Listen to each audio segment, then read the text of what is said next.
Halo, salam sejahtera bagi kita semua. Bersama saya Rudolf, saya akan membawakan budaya positif. Saya adalah calon guru penggerak angkatan 9 dari Provinsi Jawa Timur. Saya akan menjelaskan mengenai koneksi antar materi modul 1.4.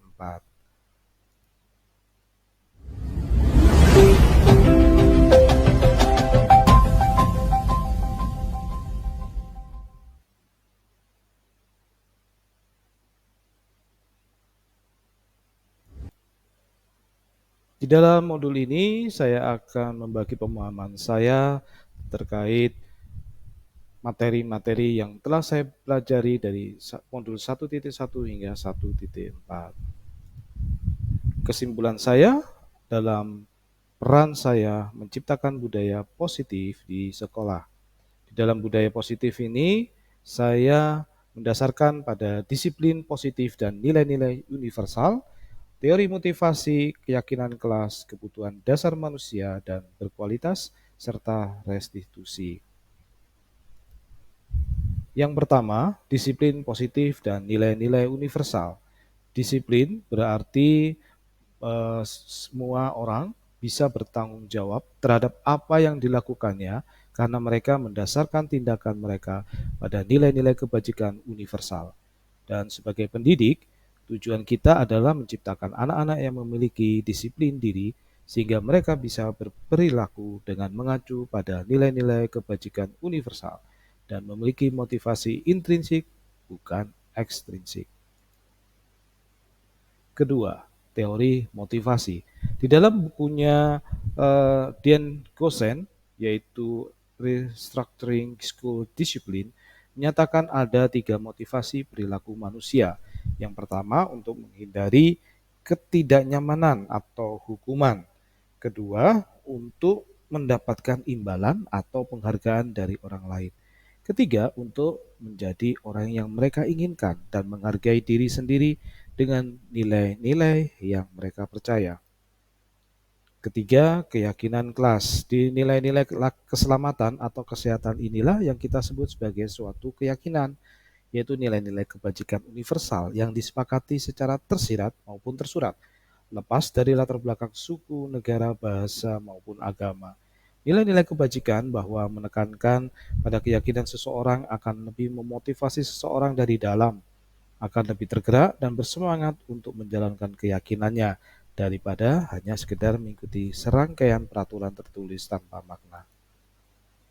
Dalam keempat, kebutuhan dasar manusia dan kebutuhan dasar manusia yang berkualitas, ada 5 kebutuhan dasar manusia, yaitu kebutuhan bertahan hidup, kebutuhan untuk diterima, kebutuhan pengakuan atas kemampuan, kebutuhan akan pilihan, dan kebutuhan rasa senang. Bagian kelima adalah restitusi. Di dalam restitusi ini saya mempelajari ada 2 hal. Yang pertama, 5 posisi kontrol sebagai guru, yaitu sebagai penghukum, pembuat rasa bersalah, sebagai teman, pemantau, atau manajer. Yang berikutnya adalah segitiga restitusi. Di situ kita belajar bagaimana menstabilkan identitas siswa, validasi tindakan yang salah, dan menanyakan keyakinan. Nah, dalam kaitannya ini, saya mempelajari bagaimana budaya positif ini terkait dengan modul 1 sampai modul 3 yang telah saya pelajari sebelumnya, yaitu pertama filosofi KHD, di mana KHD telah menjelaskan bahwa dasar pendidikan anak berhubungan dengan kodrat alam dan kodrat zaman. Kemudian ada nilai dan peran guru penggerak. Nilai guru penggerak seperti mandiri, reflektif, kolaboratif, inovatif, dan berpihak pada murid.